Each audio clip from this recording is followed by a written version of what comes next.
wá jẹ́ ń padà síbi tí mo ti ń bọ̀ yẹn. Ọlọ́run ní in tatuba ila Allahi, tẹ́ bá lè ronú pìwàdà sọ́dọ̀ Ọlọ́run kẹ́ tọrọ àforíjì, faqad sọ́gátì qulubukuma, torí pé ọkàn ẹ̀yin méjèèjì sọ́gátì qulubukuma, ọkàn yín ti lọ, ó ti dọ̀tí. Àmọ́ wà ń tàzọ́ àrọ́ àlẹ́yìn tó bá yẹ pé ń tàzọ́ sọ́gátì qulubukuma, tọ́kàn yín bá lè gbọ́, tẹ́ẹ̀sì lè gbà, tọ́rọ̀ yín bá wọ̀ yín létí.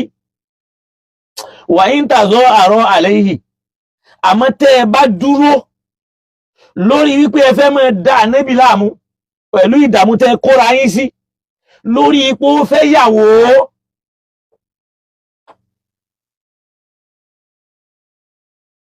nínú ẹ̀ náà ni tí wọ́n pè láṣírí o, èyí wòye ṣàṣírí o. Ó ní fa inna Allaha huwa mawlahu, Ọlọ́run ọba ni ó ran Ànábì lọ́wọ́. Wa Jibrilu wa salihul mu'minina, Jibrilu ò ní fílẹ̀, àwọn èèyàn rí nínú àwọn ẹni Ọlọ́run náà ò ní padà lẹ́yìn ẹ̀. Wal malaikatu, àwọn màláíkà ò ní fílẹ̀ ba'da dhalika zahira. Ó wá ní adha in talaqakunna, àmọ́ tó bá kọ̀ yín lẹ̀, àwọn Ọlọ́run an yubdilahu azwajan khayran minkunna, a fi àwọn obìnrin tí ó dáa jù yín lọ á fi pààrọ̀ wọn. Mùsùlùmẹ́tí tí ó jẹ́ mùsùlùmí, mùmínátí tí ó jẹ́ mùmíní, kọ́nìtàátí tí ó jẹ́ agbọ́rọ̀ sọ́kọ bí Màríàmà ti jẹ́ kọ́nìtù tọ́lọ̀ ń lò ní kọ́nìtì. Ta ìbátin, láwọn obìnrin tí wọ́n já sí pé tí wọ́n bá ti ń ṣẹ̀ báyìí wọ́n mọ̀ bá ti ń tọrọ àforíjì. Àbìdátin, àwọn tí wọ́n ní mọ̀ nǹkan mí kọjá pa àwọn fẹ́ sí lọ́hùn. Sáyìhátin, àwọn tó jẹ́ sí pé wọ́n mọ Ọlọ́run bá sì gan. Sáyìhátin, ní kọ̀rọ̀ àti ní gbangba, tá a bá ń sọ̀rọ̀ àwẹ̀ àwọn ẹni. Sayyibatin, àwọn eléyìí láwọn tí wọ́n já sí pé tí kan máa ń ṣe fáàrí nínú yín ohun ti lọ́kọ rí, àáfún léyìí tó ti délé bọ̀ rí tí ó jẹ́rú ròyìn yìí, wọ abukara àátún fún lẹ́ni tọkùnrin ò tí ì súnmọ́ yìí tó jọ́ ọmọge. Ṣé ẹ̀rọ Ọlọ́run mi ti ń bá ń sọ̀rọ̀ lọ ní tí kì í mọ yá àwọn pásọ̀ yẹn ni pé Ọlọ́run mi òun á máa sọ̀rọ̀, yóò dá ọ̀rọ̀ yẹn dúró, yóò tún sáré ṣe wáàsí míì.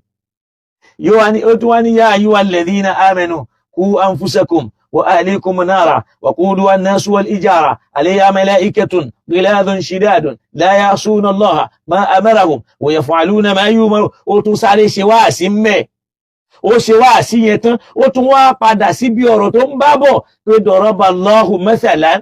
Ó rí pé eléyìí dọ̀rọ̀ báyìí òun ò níbàámu pẹ̀lú tó tiẹ̀ sáré sọ lẹ́yìn yẹn. Ó ti tún padà síbi ọ̀rọ̀ tí ń bá bọ̀ pé daraba Allahu mathala, àpèjúwe yẹn torí àwọn obìnrin méjì yẹn lọ́lọ́run fi mú wá. Àmọ́ àwọn àfáà ò sọ débẹ̀ láyé. Ẹ fẹ́ mọ mọ yẹpẹrẹ Ànábì, ẹ sì máa tún àwọn tí wọ́n yẹ ṣe Ànábì ṣe torí pé iṣẹ́ ọwọ́ àwọn ọ̀tá ìsìláàmù ni. Naam, àfáà yìí wá jẹ́ kí n tún wá sáré ṣàlàyé. Ó rí pé ìdí àzára nàbí ìlábádé àṣíwájú haditha, nígbà tá nàbí tọ́jú ọ̀rọ̀ wo ni wọ́n lá nàbí tọ́jú nínú ọ̀rọ̀ mi. Wọ́n kọ àwọn míì tó jẹ́ ọ̀rọ̀ tí ò nítumọ̀ tí wọ́n sọ pé àfá al-Qumi ó sọ yí pé kánà sábàbù nùsúlìyà in tó torí ẹ̀ sọ̀kalẹ̀ òun làwọn máa sọ pé Mariatul Qibtiyya yẹn ọmọ ọ̀dọ̀ Ànábì ni. ń gbé wá dọjọ́ kan ọmọ ọ̀dọ̀ Ànábì kọ́, ìyàwó Ànábì ni. Ìyẹn nìyẹn. Nínú ọ̀rọ̀ míì táwọn ẹni yìí ń sọ, wọ́n á lọ gbé nígbé pé ẹ wo bó ṣe ń parọ́ mọ́ Ànábì, wọ́n wá ní Máríà yẹn o wọ́n lọ́mọ ọ̀dọ̀ Áfúsá ni. Wọ́n wá ní níjọ́ kan Áfúsá wá jáde lọ, ó fẹ́ lọ bí abùkátà kan. So l'Ànábì wá nawọ́ fàálì mọ́tí Áfúsá bizalika, ó nawọ́ sí Máríà yẹn. Láfúsá wá mọ̀, Láfúsá wá bínú. Ẹ máa gbọ́ sọkúsọ lọ́mọ tí wọ́n fún Ànábì. Wọ́n l'Ànábì wá ní ó wá sọ́dé ìwọ̀ fún rẹ̀, òun ò ní súnmọ́ sọ yẹn mọ́. So ìyẹn kan. Kí wá ní sábàbí ọ̀rọ̀ míì tán tún mú wá wípé ó ṣẹlẹ̀, àṣírí wo ló tú? Àṣírí ọ̀rọ̀ tá Nábì sọ fún Hafsa náà ni pé ó tú àṣírí fún Hafsa wípé ó sọ̀rọ̀ fún pé lẹ́yìn tóun ò bá sí mọ́ o, lágbájá ni ó jẹ khalifa lẹ́yìn mi o. Ibi tí màá mọ́rọ̀ yẹn sínú, ẹ máa gbọ́ mi o. Lágbájá ni ó jẹ khalifa lẹ́yìn mi o. Ànábì ò sì fẹ́ kó sọ fẹ́ nìkan kan ọ̀rọ̀ tóun sọ yìí. Ṣé ẹ sì mọ̀ wípé àwọn bàbá àwọn méjèèjì náà ní interest sí khilafa? Àfà, ẹ máa gbọ́. Lòun wá lọ́ọ́ sọ fún Aisha.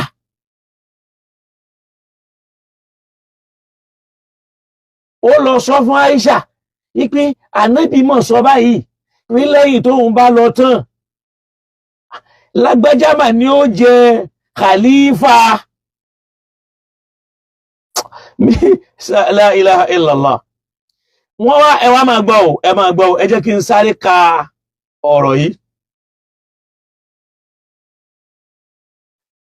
Akhbarati bihi fa alayka la'natullahi wal malaika wa nasi wa qalat na'am ma huwa. Wọ́n bi léèrè wípé kí ni tí Ànábì sọ. Wọ́n lá Ànábì sọ wípé anna Aba Bakr yali al-khilafata ba'di. Pé Abubakar ni ó di khalifa lẹ́yìn mi. Wàláálí Àlí ló wà ń bẹ̀ o. Ẹ gbọ́ mi yé o. Ọ̀rọ̀ Àlí lọ̀rọ̀ yìí o. Ìyẹn ló ń bí wàhálà láàrin àwọn ọmọ méjèèjì. Táṣìírí yẹn tó fi ká wọn lára pé àṣetá Ànábì bá lọ kò ní jẹ́ bàbá mi, kò ní jẹ́ bàbá rẹ̀. Àlí ló wà ń bẹ̀. Ẹ̀rọ ogun tí wọ́n kọ sínú àwọn àdísù wọn. Ṣẹ́gẹ́tì mi nísì, anta bi bunzilati minni ka Haruna min Musa. Ànábì sọ kẹyàn pẹ́yàn pé Àlí ni khalifa lẹ́yìn òun. Kó tó sọ yẹn, kó tó wá máa di wàhálà, ó ti tọ́jú ẹ̀ sáúdọ̀ Hafsa wípé Àlí ni ó jẹ khalifa tóun bá lọ. Nígbà táwọn wá fẹ́ kọ́, àwọn wá kọ́ wípé Abubakar l'Ànábì sọ fún ẹwà máa, ẹ jẹ́ kí n máa kà lọ. Fa akhbarati bi, wọ́n wá bẹ̀rẹ̀ kí lọ́rọ̀ náà. Ó wá sọ pé yalil khilafata ba'di thumma ba'dahu Habuk. Ó wá ní Abubakar ni ó jẹ khalifa lẹ́yìn mi. Lẹ́yìn náà ni ó tó tún wá kan bàbá rẹ̀. Ṣé wọ́n méjì? Wàláálí kí ló tó bá jẹ́ pé Ànábì sọ ni pé Abubakar ó kọ́kọ́ jẹ khalifa, Umar ó wá jẹ. Kí wá ló ń dùn àwọn ọmọ ẹ̀, àwọn méjèèjì tó fi wá ń dà Ànábì láàmú, tó fi ń wò pé kí làwọn lè ṣe táwọn fi lè kó wàhálà bá Ànábì, torí pé wọ́n mọ interest àwọn bàbá wọn.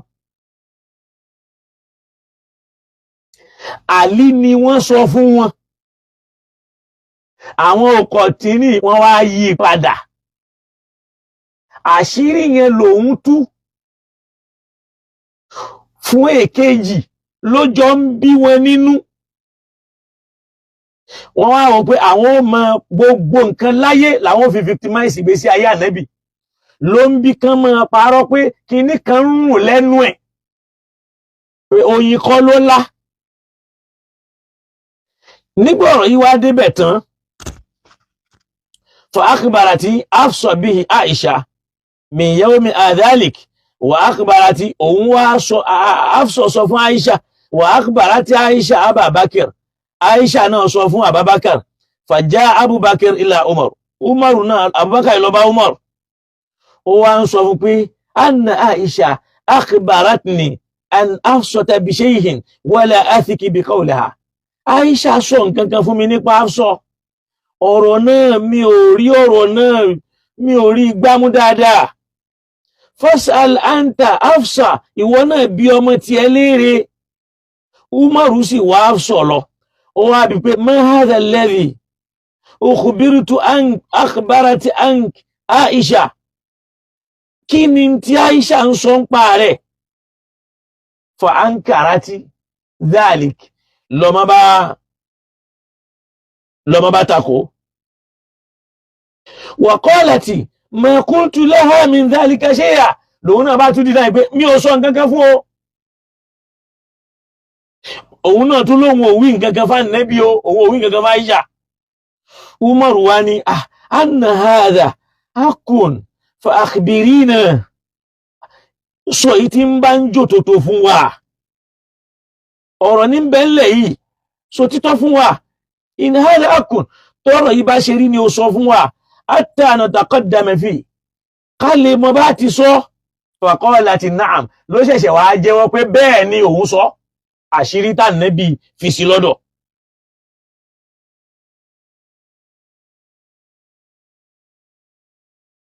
So ẹ wá bá mi béèrè lọ́dọ̀ àfáà yẹn tọ́lọ́n bá ń sọ yí pé àsárà nẹ̀bí jù, Ọlọ́run Ànábì sọ̀rọ̀ àṣírí kan fún kan nínú àwọn ìyàwó ẹ̀, ṣe ọ̀rọ̀ pọ̀ ó sọ òun ló fúnra ẹ̀ sọ, kì í ṣe wípé ẹnìkan lórí, kì í ṣọ̀rọ̀ ìbálòpọ̀. Ọ̀rọ̀ khalifa ló dé tí ìgbọ́ tiẹ̀ lòun sọ fún Aisha, ló ń bí Aisha pé lẹ́yìn tàlíbà lọ tán láwọn bàbá tí ó ṣẹ̀ṣẹ̀ wá máa jẹ khalifa lẹ́yìn tiẹ̀ ní bàbá tí ó máa jẹ. Ìjọ yẹn náà làlí ti ní pírọ́blẹ́mù pẹ̀lú gbogbo wọn. Àṣírí tí ń bẹ́ńbẹ̀ táwọn àfà ń bò mọ́lẹ̀ rí tí wọ́n máa tútùkùtù, ìyẹn ń jẹ́ ọ̀rọ̀ fún pásítọ̀ yẹn. Ẹ jẹ́ ká tún sáré gbọ́ díẹ̀ nínú èyí tó kù, èyí tó tún sọ nínú súrà lọ́hùn, ká lọ ṣàlàyé fún. Ní súrà 66 verse 4 àti promise tó tún promise Aisha ní súrà 33 verse 28. Ànábì ò promise Aisha, irọ́ làfà yìí ń pa. Ànábì ò promise Aisha. Àfà àtẹ̀ ń bá sọ̀rọ̀ tó ń ṣépè yẹn ni ò mọ̀ tí ń wí. Suratul Asabi làfà yìí ń sọ yẹn. Ó l'Ànábì, èmi ò mọ̀, ẹjẹ́ ń sọ sẹ́yìn dé, ó l'Ànábì promise Aisha. Àti pé kí ló ṣẹlẹ̀ tí Ànábì Muhammadu gba ìran ní súrà 66 verse 4 àti promise tó tún promise Aisha ní súrà 33 verse 28. Naam. Ẹ lọ ká gbogbo ẹ̀. Verse 28. Àfáà ní pásítọ̀ yìí ní nínú verse 28 Suratul Ahzab Quran 33, ó l'Ànábì promise Aisha. Èmi ò wá mẹ́bí tá Ànábì ti promise Aisha. Ẹ wá máa gbọ́n tọ́lọ́run sọ ńbẹ̀ nínú 28.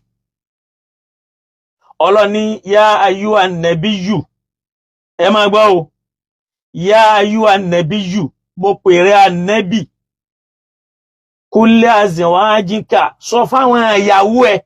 Ẹ dákun, ṣé Aisha nìkan ni ìyàwó ẹ? Bọ̀ àwọn ìkọkúkọ táwọn àfáwà máa kọ sínú tírà táwọn Yahudi gbé wá là ń gbọ́. Gbogbo àwọn ìyàwó ẹ ní ń bá wí, ó sì mọ ìdí tọ́lọ́run fi sọ̀rọ̀ yẹn náà, kì í ṣe ọ̀rọ̀ èyí tọ̀hún yẹn mọ́. Tọ̀hún yẹn àwọn méjì lọ̀rọ̀ yẹn bá wí. Eléyìí gbogbo àwọn ìyàwó Ànábì ló kó sínú. Sọ fáwọn ìyàwó rẹ̀, in kuntunna turidna al-hayata ad-dunya, tó bá já sí pé yòrò ayé lẹ fẹ́ máa ṣe, torí pé àwọn náà wò pé àwọn fẹ́ máa jáde káwọn máa rìn kiri, káwọn máa ṣe báwọn obìnrin tó kù tẹ́ ń ṣe. Ìyẹn leléyìí tó wà ń bí. Ṣó dẹ̀ gbọ́, ó ní in kuntunna, ó rí pé khitabun ama li jami'in aswaji, gbogbo àwọn ìyàwó Ànábì leléyìí ń bá wí, kì í ṣe pé promise kan máa jà. torí pé kẹ́ lè mọ̀ pé bàbá ńlá òpùrọ́ lọ́gbẹ́ni ẹjẹ́ ń sún sẹ́yìn. tí ẹ̀yin bá jẹ́ olóòótọ́ ẹ máa gbọ́. ẹ lọ kà á ṣé lóòótọ́ ni ànábì ní ìbálòpọ̀ pẹ̀lú ẹni yìí. ànábì ò ní n tó jọ bẹ́ẹ̀. kí ló ṣẹlẹ̀ táde mọ́mọ́dù gba ìran ní sura 66. in tó ṣẹlẹ̀ náà ni mo ti ṣàlàyé yìí. àti promise tó tún promise Aisha. ìyẹn òpùrọ́, ìyẹn ẹnu òpùrọ́ kì í ṣẹ̀jẹ̀ lọ́rọ̀ ọgbẹ́ni. irọ́ ló ń pa fún àwọn ayé.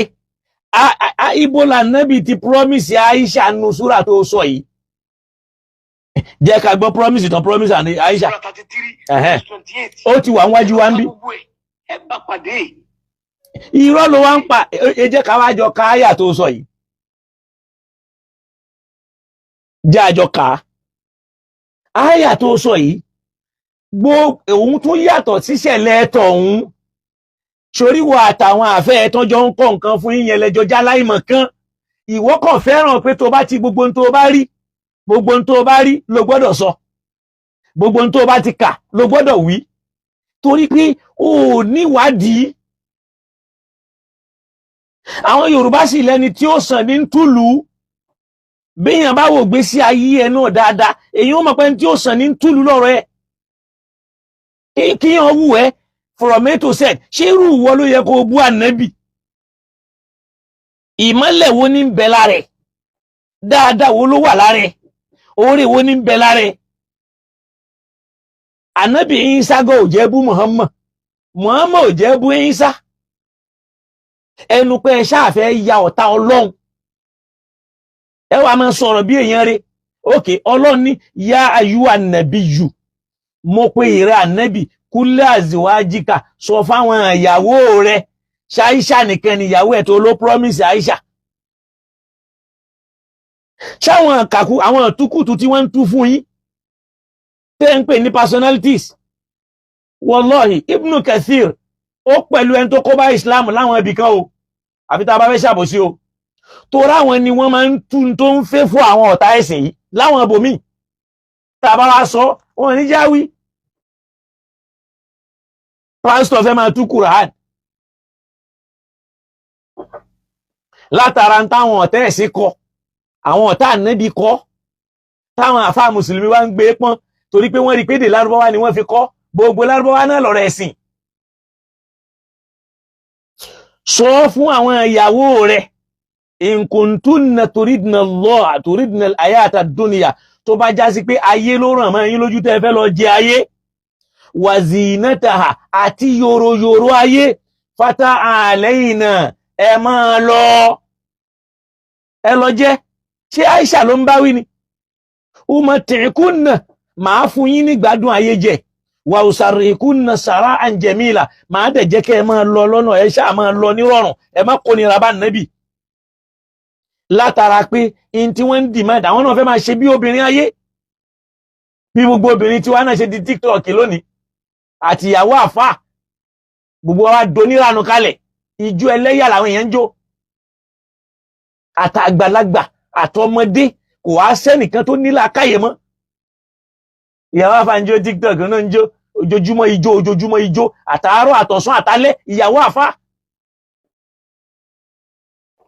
a sì rí nǹkan kan ṣe sí nígbà tí ilé tiwa bá ti dàrú bá nì báwo la ṣe fẹ́ tò ta.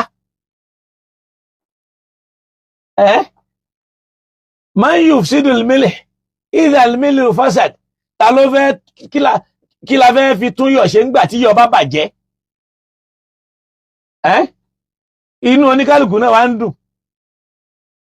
Ọlọ́run ó là wá. Ọlọ́run tún wá sọ ní 29 ó ní wa in kuntunna tó bá wá já sí pé intẹ́ ń fẹ́ ni pé turidna Allaha wa rasulahu tẹ́ ẹ bá fẹ́ ṣètò Ọlọ́run àti tànẹ́bì wà daral akhirah tẹ́yìn náà sì fẹ́ rọrùn wọ̀. Fa inna Allaha a'adda lil muhsinati minkunna gbogbo ẹni tó bá ti lè ṣe dáadáa nù yín yóò gba ẹ̀san tó tóbi. Ṣé Aisha ló ń ṣàdéhùn fún ni?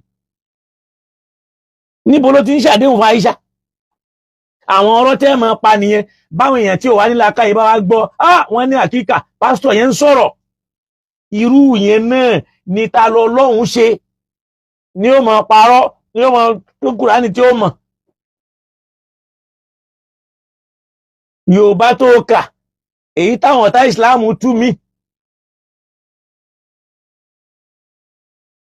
bí irú yìí tó ní èèyàn ò gbọ́dọ̀ gba ìsìláàmù lọ́dọ̀ ẹnìkan tó sì tú àlùkùránì ní tukutu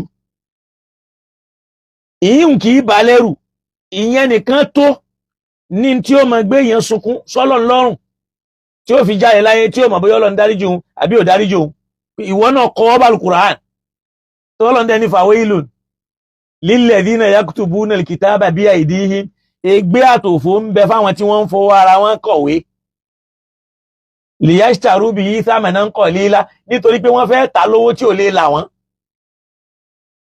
tí wọ́n wá máa sọ pé lè Ọlọ́run ti sọ nìyẹn fawailun lahum mimma katabat aydihim ègbé àtòfò máa bá wọn lórí nǹkan fọwọ́ kọ fawailun lahum mimma yaksibun wọ́n tún wá rí ègbé dófò lórí tí wọ́n ń ṣe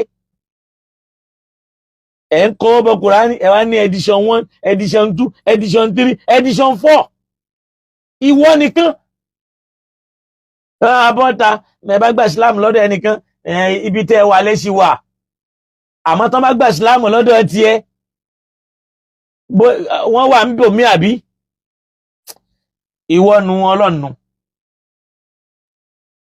Ọlọ́run wá ní yá nìsá ànàbí mo pẹ̀yìn ìyàwó ànàbí mẹ́yà àti mi kún nàbí fa ìṣàtí mo bá yí nàtì ẹni bá wùwà àbàjẹ́ kan nú yín o ìdán afúlẹ̀ ẹ̀dẹ́bùdẹ̀ ìfẹ́ ìlọ́pọ̀ ìyà méjì láfi jẹ́ wa kana dhalika ala Allahi yasira eléyìí rọ Ọlọ́run lọ́rùn láti ṣe o wa man yaknutu minkunna lillahi wa rasuli àmẹ́ni tó bá tẹ̀ láṣẹ Ọlọ́run àtòjíṣẹ́ rẹ̀ nú yín wa ta'mal salaha tó sì ń ṣe rere nutiha ajraha marratayn a san lẹ́san rẹ̀ lẹ́ẹ̀mejì wa a'tadna laha rizqan kariman a sì fún ní jẹ ẹ̀mú rọrùn alápọ̀nlé ẹ dákun promise wo la Nábì wá ṣe fún Aisha nínú súrà yìí tí pásítọ̀ yìí ń sọ ẹ jẹ́ á tẹ̀síwájú. wọ́n sọ lórí kìnìyí ohun tá a rí kà lórí àdìsí yín ni honestly. àdìsí tó ti ká yẹn ọ̀rọ̀ táwọn ọ̀tá ìsìláàmù kọ sáànẹ́bì ni kì í ṣọ̀rọ̀ Ọlọ́run làdìsí ẹ̀yin náà gbé làákàyè yín kalẹ̀ kí o sọ pálù Qur'an òní nínú ọ̀rọ̀ táwọn kan kọ ṣé alukurani kọ́ ló sọ èyí tó tiẹ̀ sọ nínú Qur'an ní orí bẹ́ẹ̀ yìí ká mọ̀ wàá sọ àdìsù ó yá. ẹ dá pẹ̀lú ojúṣe Ọlọ́run tó ní gbogbo àwọn ìwà ìra báyìí lọ́wọ́ tẹ̀ wọ́n pariwo tẹ̀ pé irọ́ ni. kí wọ́n wá lè mọ̀ yìí pé aláìmọ̀kan ni ọ́ wá wo àwọn tí wọ́n làmìlaka nínú ayé bí wọ́n ṣe sọ̀rọ̀ àná Muhammad tí wọ́n sì ní rí ọ̀rọ̀ tiẹ̀ sọ tó fi jáde láyé tí ó fi bọ́ sínú ayé bẹ́ẹ̀ tí wọ́n fúnra ẹ bá fẹ́ wò ó lọ wo ẹni tí wọ́n ń pè ní Michael M. Hart ó ní Muhammad was the most influential man in history. Michael M. Hart ṣe ìwọ àtẹniyẹn làákàyè yín dọ́gba ìwọ ò sí nínú ayé àwọn tí wọ́n wà nínú ayé rèé tún wá gbọ́ tẹ́lẹ̀ yìí Encyclopedia Britannica ni ó ti lọ́ọ́ kà á ó ní Muhammad was the most successful of all religious personalities ẹni tí wọ́n ń fẹnu yapara yẹn gbogbo ayé tó kọjá lọ ni wọ́n gbà pa Nábì Ọlọ́run ni tún gbọ́ ẹlẹ́ẹ̀kẹta lọ wo ẹnìkan tí wọ́n ń pè ní Julie Masama nínú Time magazine tí wọ́n pè ní Time magazine ó ní Muhammad was the greatest leader of all time ìwọ olóòórùn yìí ìwọ wá ń sọ pé ṣerú yẹn wà àwọn tó ń sọ̀rọ̀ yìí wò wọ́n nínú ayé sí wọ ó rí pé eṣinṣin ló jẹ́ lẹ́gbẹ̀ẹ́ wọn. Number 4, Muhammad was the greatest that ever lived. Ẹni tó sọ bẹ́ẹ̀ Lamartine ìwọ náà lọ Google orú àwọn tó ti lọ ní nínú history of the truth of the Turkish lọ́wọ́ mẹ́. Number 5, he must be called the savior of the humanity. I believe that if a man like him were to assume the dictatorship of the modern world, he will succeed. Ẹni tí wọ́n fẹ́ nu yẹpẹrẹ yìí. He will succeed. Wá máa gbọ́ o. He will succeed in solving its problems and in any way that will bring it much needed peace and happiness. Look at the genuine Islam Singapore. The genuine Islam Singapore. Look at volume 1. Number 8. 1936. Bóyá wọn ti ẹ̀ tí bí ìyá rẹ̀ àbí bàbá rẹ̀ ńgbà náà. 1936. Bóyá wọn ti bí ìyá rẹ̀ àbí bàbá rẹ̀. Tí wọ́n bá ti bí wọn yóò jẹ́ ṣẹ̀fùṣẹ̀fù. Lẹ́ni yìí ti sọ̀rọ̀ yìí. Níwọ tó bá yé mú ṣẹ̀ṣẹ̀ wá ń sọ ní tí ò sí. Number 6. I have studied him, the wonderful man. Àwọn tó ń sọ̀rọ̀ yìí, they are Christians. They are Christians, but they are not fanatics like you.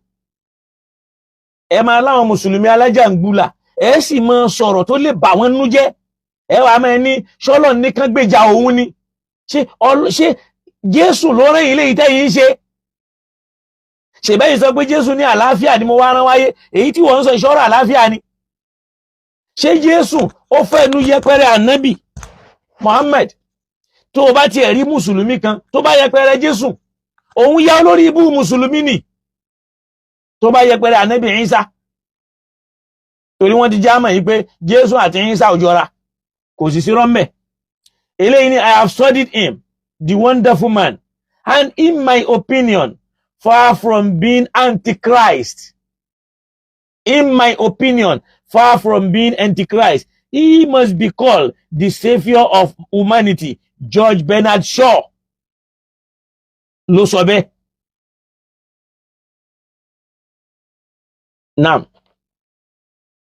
eléyìí ni my choice of Muhammad to lead the list of the world's most influential person may surprise some readers and may be questioned by others, but he was the only man in history who was supremely successful on both religion and secular level. Mike H. Hart ló sọ bẹ́ẹ̀. Eléyìí lọ́ka ìwé kan tí wọ́n ń pè ní a ranking of the most influential persons in the history. New York ni wọ́n ti kọ. Art Publishing Company ní 1978, page 33. Who are you? Ta ni wọ́? Ta ló mọ̀ wọ́? Tó bá ń sọ̀rọ̀ láyé wọn ní tó ọ̀rọ̀ ẹ mọ́. Tún wá gbọ́ ilé. Only 4 years after the death of Justinian, AD 569, was born at Mecca in Arabia. The man of all men exercised the greatest influence upon the human race. Muhammad went to Sebe. John William Draper, he is Christian. Tora wọn yẹn ò rí tán wèrè yìí kà. Wọ́n mọ̀ pé rọ́ ni. John William Draper ló kọ. Tó bá lọ wo MD LLD, A History of the Intellectual Development of Europe, London, 1875. Who are you? Ìwọ fún rẹ̀, ó rí wípé in tó ń kó báyìí ẹ̀ náà ni pé ó ń fẹnu bà ànábì Ọlọ́run jẹ́.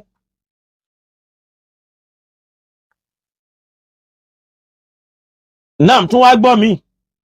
Ó ní sense of justice is one of the most wonderful ideals of Islam, because as I read in the Quran, ẹ máa gbọ́ Christian, as I read in Quran, ìwọ nísìn as I read in Hadith, Bukhari, Muslim. Ẹni tó ń sọ̀rọ̀, he was a Christian man. As I read in the Quran, I find those dynamic principles of life tí wọ́n rí. làwọn bàbá yín sọ yìí. Ó ní not mystic, but practical ethics for the daily conduct of life suited to the whole world. Christian ló ń sọ ilé. In solving it, Christian ló sọ ilé yìí to the whole world. Tún wá gbọ́ mi. Eléyìí sọ fún wa pé the doctrine of the brotherhood of Islam extends to all human beings. Bó dẹ̀ ṣe rí nu. The doctrine of brotherhood of Islam extends to all human beings, no matter what color, race, or creed. Islam is the only religion which has been able to realize this doctrine. Practice Muslim whenever on the world we recognize each other as brother. Tẹ́yìn ò dẹ̀ ní recognize ara yín. Tí ìbá ṣàwọn olófo tán wá ń bínú ológo tán dé lọ́sàn-án gan tán gbà yín láyè tán ń dàwárú tí Sheikh Adam ń sọ pé ẹ má ṣe jọ́ yà wá lọ́tọ̀ọ̀tọ̀ kájọ́ kan làwa ń ṣe. Àwọn náà ń dàrú pé ká má jọ kan. Tí wọ́n máa ń pẹ́ nìkan sàlàfíyà, ẹnìkan dìndíyà, ẹnìkan wèrèyà, ẹnìkan òṣìyà, ẹnìkan òrìbùkúyà.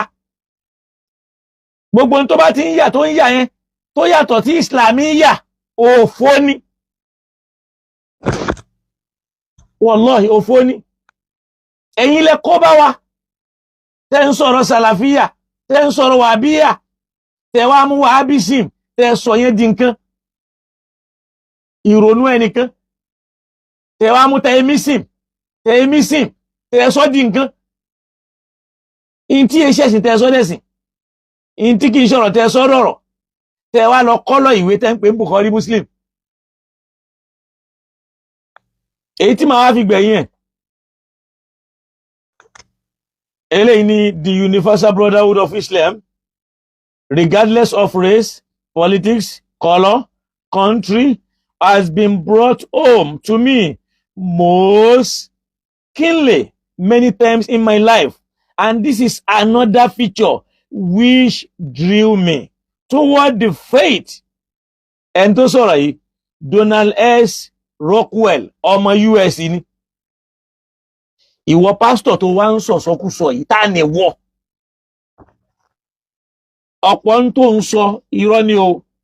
Ìkan nínú ohun ẹ ni mo kàn ní kí n sáré ṣiṣẹ́ lé lórí. Mò ń bọ̀ lórí mi, ẹ wá jẹ́ agbọ́n tó ń sọ parí. Kíni ká asílẹ̀ mọ̀ wúrọ̀ jọ. Eléyìí kì í ṣe rọ́.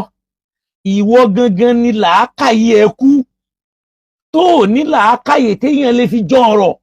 Tó yẹ pé gbogbo ohun tó kàn rí ló kàn fẹ́ sọ fún ayé.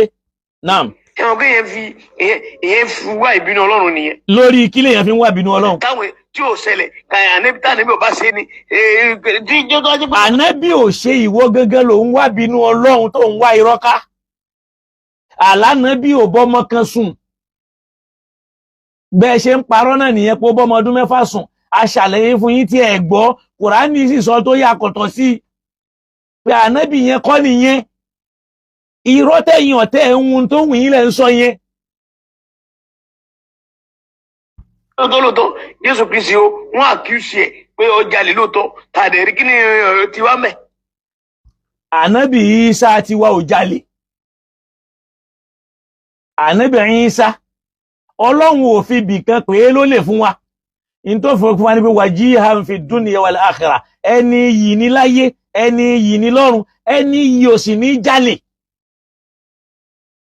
In tẹ́ ẹ kọ sínú ìwé ti yín torí ẹ̀yin ò ní source. Torí pé Máàkù ò lè jẹ́ ìwé Ọlọ́run. Torí pé Máàkù ló kọ. Book of Galatia, first letter from Paul to the people of Galatia. Second letter from Paul to the people of the Galatia. Thessalonians, first letter from Paul to the Thessalonians. Second letter from Paul to Thessalonians. Paul ń kọ lẹ́tà ẹ̀dẹ̀ sọ́ di ìwé Ọlọ́run.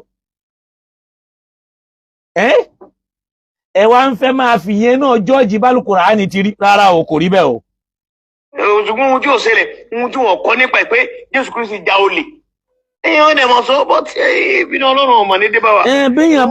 béèyàn bá ń sọrú yẹn tó bá sọ sànẹ́bí Ọlọ́run ọ̀rọ̀ kọ́rọ̀ ló sọ Ọlọ́run ó bá wí ìwọ wá nítorí ìyẹn náà kó wá máa wá ní tí ò da tó bá jẹ́ pé ọmọlẹ́yìn ànábì Ìsá tó tọ́ nìwọ àmọ́ ọmọlẹ́yìn òye ṣe ọmọlẹ́yìn Ìsá tó ráwọn ọmọlẹ́yìn Ìsá mùsùlùmí ni wọ́n ọmọlẹ́yìn Pọ́ọ̀lù kìrìsìtẹ́nì làwọn kèfèrí sì ni wọ́n. torí fídíò kan ń bẹ tí wọ́n sẹ́ndì sí mi tí wọ́n ń lé àwọn kìrìsìtẹ́nì lọ́wọ́lọ́wọ́ wọ́n lé wọn tí wọ́n sọ yí pé abọ̀rìṣà ni wọ́n ní Israel lọ́wọ́lọ́wọ́ nísìn máa padà gbé fídíò yẹn wá tí n bá fẹ́ tọ ọwọ́ bọ̀ ọ̀rọ̀ ẹlẹ́ẹ̀kejì torí eléyìí ni mo kàn sáré gbọ́ lálẹ́ yìí ni mo fi sáré bọ́ta nam. wọ́n pàdé pé àdébùmọ́lù ní ìbálòpọ̀ pẹ̀lú ọmọ ẹrú ẹ̀ níbi pé in fact ìgbà mẹ́ta ọ̀tọ̀ọ̀tọ̀ ìgbà méjì sí ìgbà mẹ́ta ọ̀tọ̀ọ̀tọ̀ ni Umar tọ́lọ̀ wọlé tọ àdébùmọ́lù pé ńgbà tí àdébùmọ́lù wà ní upper room pé àyẹ̀rẹ́ ànẹ́bí ṣé o ti kọ àwọn ìyàwó rẹ̀ lẹ́ni. ìwọ náà fúnra ẹ gbọ́ ṣáànàbì kọ́ọ̀pù ẹni tó fi wà lọ́pá room ẹ̀yin mùsùlùmí máa ń bi wọ́n léèrè o ṣáànàbì kọ́ọ̀pù ẹ̀ ló fi ibo tó wà ní upper room la ilaha illallah ṣáànàbì ó kọ́ọ̀pù ẹ̀ ni ṣáànàbì fi wà ní upper room ń bọ̀ gbogbo tí wọ́n kọ́lẹ̀ nìyẹn pé ànábì bínú fún odidi 40 ọjọ́ ó pa àwọn ìyàwó ẹ̀ tì kò ta sí wọn kò bá wọn sọ̀rọ̀ bá mi bi ẹ́ léèrè ta ló ń fún lóúnjẹ báwo làwọn sàhábà ṣe ń jẹun torí pọ́dọ̀ ẹ̀ làwọn sàhábà ti wá ń jẹun o ẹ̀yin dìdìrìn tẹ́ ń gbébekúgbe ká ọ̀dọ̀ àwọn sàhábà wá ń jẹun lọ́dọ̀ ànábì pẹ̀lú bí wàhálà yẹn ṣe tó o àwọn ìyàwó ànábì ni wọ́n ń dáná o upper room wo ló wà tó lọ fara pamọ́ síbẹ̀ ó wà lọ́pàá rùbù ṣé kò wá ń kírun fáwọn èèyàn téèyàn bá decide pé òun ò súnmọ́ ìyàwó kí wàhálà tiẹ̀ ṣe bí ìyàwó ẹni tó fi wá dọ̀ràn Aisha ló kọ́kọ́ súnmọ́ promise olówó promise Aisha àwa mùsùlùmí iṣẹ́ ń bẹ lọ́wọ́ wa o. ìgbà kẹta ẹrú ló tó ní access láti lọ bá Muhammadu kótó ṣé ó gba ìmọ̀rù láàyè o ọ̀fẹ́ rí ọ o ìmọ̀rù ti padà ń lọ kó tó di pé àná Muhammadu padà wá. ṣẹ́yìn náà ń gbọ́ fallacy ni Mr. Pastor all what you are reading and saying it is fallacy like ìtàn ìjàpá àti ìyàn níbo. ẹrú yẹn sì pé kọ́ lọ pé wá pé kọ́ mọ́ bọ̀ wá. tó bẹ́ẹ̀ lọ tó yẹ pé àná Muhammadu fáwọ̀ pẹ̀lú ara rẹ̀ pé odidi oṣù kan òun ìsúnmọ́ àwọn ìyàwó òun torí àwọn ọ̀wà tó ń wù yìí. àwọn ọ̀wà wo lànàbì ń wù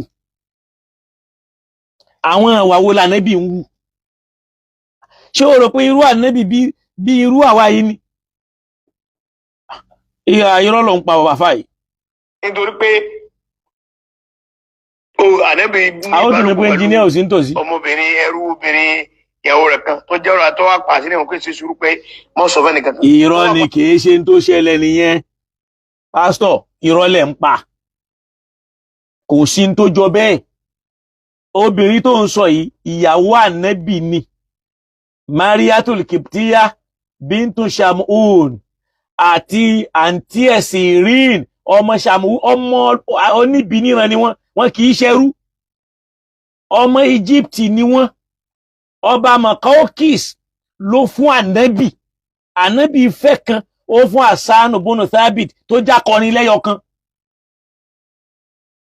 àṣírí tó wà ń bẹ ò kọjá wípé ànábì sọ létí Hafsa wípé tóun ò bá sí mọ́ ẹni báyìí ní ó gorí khilafa lẹ́yìn òun nígbàtí èsì ìṣorúkọ bàbá àwọn méjèèjì ìyẹn ló mú náà fi sọ fúnra wọn kódà nínú ọ̀rọ̀ gan wọ́n fẹ́ẹ́ bá a débi pé wọ́n á gbẹ́ ẹ̀mí ànábì wọ́n bá a débi pé wọ́n á gbẹ́ ẹ̀mí ànábì lọ́lọ́run kọ́dí sọ̀gá ti kù lú búkù mọ́ ọkàn yín ti kún o àmọ́ tẹ́ ẹ bá lè ronú pìwàdà tẹ́ ẹ bá lè tẹ́tí kẹ́ gbọ́rọ̀ àmọ́ tẹ́ ẹ bá lè fẹ́ continue ẹ fẹ́ já ànábì lógun ó gbọ́ ní tàzọ́ àrọ́ àlẹ́ yìí pé ẹ fẹ́ wá bẹ́ẹ̀ ṣe fẹ́ bá ànábì kanlẹ̀ fa inna Allaha huwa maulahu ọlọ́run ọba rẹ̀ ò ní máa wò níran o wà jìbìrìlù ò ní wò níran o wà salihul mu'minina àwọn mìmí tí wọ́n jẹ́ èèyàn rẹ̀ sí wọn ní wò níran o wal malaikatu ba'da dhalika zahira àwọn màláìka máa jà yín lógun o ṣé lórí ọ̀rọ̀ obìnrin nìyẹn ọ̀rọ̀ khilafa ni wọ́n sọnà gbọ́ àmọ́ gbẹ́ pé bàbá àwọn méjèèjì oníkálùkù náà ń fẹ́ kó jẹ́ bàbá rẹ̀ mo ti sọ́rí Hafsa ń fẹ́ kó jẹ́ bàbá òun Aisha ń fẹ́ kó jẹ́ bàbá òun àwọn méjì sì níyàwó ó wá gbọ́ ló fi tú fún Aisha èyí ṣe tí ò sọ fáwọn míì. Naam. Wọ́n padà wá sọ tó di wàhálà ní inú fi bí àdébìnrin àdébìnrin fi. in tó fà á kọ́ nìyẹn ẹnu òpùrọ́ kì í ṣẹ̀jẹ̀ kì í ṣe tó fà á nù. Irọ́ ni tí wọ́n kọ́ bẹ̀yìn àwọn ọ̀tá ẹ̀sìn ló kọ́ kì í ṣe àwọn àfáà wọ́n nu mọ́ Bukhari àti Muslim ni. Àwọn tó kọ́ ò fẹ́ràn ànábì torí kò jọ tó wà ní Al-Qur'an. Tí ò fi dọ́dọ̀ àwọn ìyàwó rẹ̀ mọ́ gbogbo àwọn ìyàwó ẹ̀ pátápátá oríire oṣù kan ló fi dọ́dọ̀ wọn mọ́. Tí ò bá dọ́dọ̀ àwọn ìyàwó ẹ̀ lóṣù kan ìwé ṣe pírọ́blẹ́mù tiẹ̀ náà.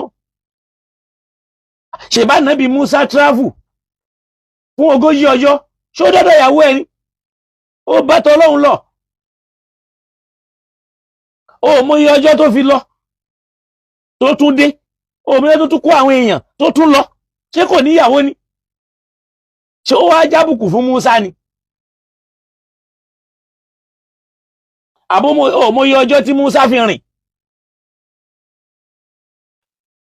Ìyẹn ní òjíṣẹ́ Ọlọ́run for what? Lọ́dọ̀ ti wọ kò lè jójíṣẹ́ Ọlọ́run màá wá sọ tó fà fún wọ Ọlọ́run fún rẹ̀ ti parí ọ̀rọ̀ rú yín ó ní khatamallahu ala qulubihim àti dí ọkàn rú yín pa wa ala sam'ihim kò sí tán fẹ́ sọ tó fẹ́ wọ etí rú yín wa ala absarihim ghishawatun kò sí tá fẹ́ sọ wọ́n ti fi èdìdí dí ojú rú yín ẹ lè rí òdodo torí kí ni Ọlọ́ni lahum adhabun adhim torí pé ìyà tó lágbára ti wà ńlẹ̀ ló fà á lèyàn ṣe máa ń ṣagídí irú báyìí pẹ̀lá ìmọ̀ kan ẹ máa ṣe pé ẹ mọ̀ ń pa yìí ń tẹ́ mọ̀. ẹ lísì ẹ ká àdìsí yìí náà. Àdìsí wo la fẹ́ kà ṣé yẹn jálù Quran àdìsí wo àní kò papọ̀ mọ́ Quran irọ́ ní bẹ́ńbẹ́ àwọn ọ̀tá Islam ló kọ́ ló ṣe dùn mọ́ wọ náà. Sahih Muslim kí la fẹ́ kà mẹ́. Sahih Muslim ó wà ńbẹ̀. Ó wà ńbẹ̀. Kò rújú. Ó rújú Sahih Muslim rújú torí kìí ṣe Al-Qur'an. Al-Qur'an nìkan ni ó rújú. Ó rújú ìgbà wo ni Sahih Muslim dìwé yín. Sahih Muslim ò yàtọ̀ sí ìgbà tí yẹn ń ka Bible. Sahih Bukhari ò yàtọ̀ ìgbà tí yẹn ń ka Bible torí pé àìmọye nǹkan làwọn náà lọ kọpí wá nínú Bible náà gbé sínú Bukhari. Jẹ́ fún yín lápèjúwe kan Ọlọ́run dá ènìyàn gẹ́gẹ́ bí àwòrán rẹ̀ ó wà nínú Bukhari Al-Qur'ani ò dẹ̀ sọ bẹ́ẹ̀ Al-Qur'ani lè ṣàkà nígbà tó Ọlọ́run fẹ́ sọ ó ní inna mathala Isa inda Allahi ka mathali Adam khalaqahu min turabin thumma qala lahu kun fayakun ọ̀nà tó gbà dá wa nu Bíbélì ní adá ènìyàn ẹ wá ẹ jẹ́ ká dá ènìyàn gẹ́gẹ́ bí àwòrán ara wa ìyẹn náà kọ sínú Bukhari pé inna Allaha khalaqal insana ala suratihi aw khalaqa Adam ala surati Báìbù náà ń kọpí sí Bukhari wọ́n ń kọpí nú ọ̀rọ̀ Báìbù náà sínú Muslim adẹ̀ ń ráwọn ọ̀rọ̀ kankan ń bẹ̀ náà tó bá lé mu tó bá Kùránì mu ìyẹn lẹ máa sọ fún wa pé ká lọ kà náà kìí ṣe èyí tí ò bá Kùránì mu. Naam. 3,511 Sahih Bukhari Muktiri 43,648. Bukhari èé ṣe sọ́ọ̀sì wá sẹ́ kò sí ń tá a fẹ́ kà ń bẹ̀ in tó bá rí ń bẹ̀ ọmọ bí tí ìlú Bukhari ti wá ni gbogbo àwọn àfáà tí wọ́n kà díìsì yẹn àwọn Asian ni àbíkílẹ̀ tí ń pè wọ́n àwọn Persians àwọn tí wọ́n fẹ́ ja Islam lógun tán wá lo gègé ọmọ lárúbáwá ẹyọ kan tó wà nù wọn òun náà ni Imam Malik radiyallahu ta'ala anhu lé ní wọ́n rọ́bìṣì tí rẹ̀ sẹ́gbẹ̀ kan ni tóun sì tún jẹ́ ìmáàmù Madina ní mọ́ṣáláṣí àná Muhammad tọ́rọ̀ ìsìláàmù yé dáadáa gbogbo àwọn tí ò yé eléyìí gan máa tún jẹ́ ká láǹfààní ká tún kí ọwọ́ bọ ọ̀rọ̀ Bukhari padà yóò ní ká lọ máa wo Bukhari jẹ́ ìwé wa ni ṣebí ìwé mọ́ Bukhari tó kọ ni kí wá la fẹ́ wò ń bẹ̀.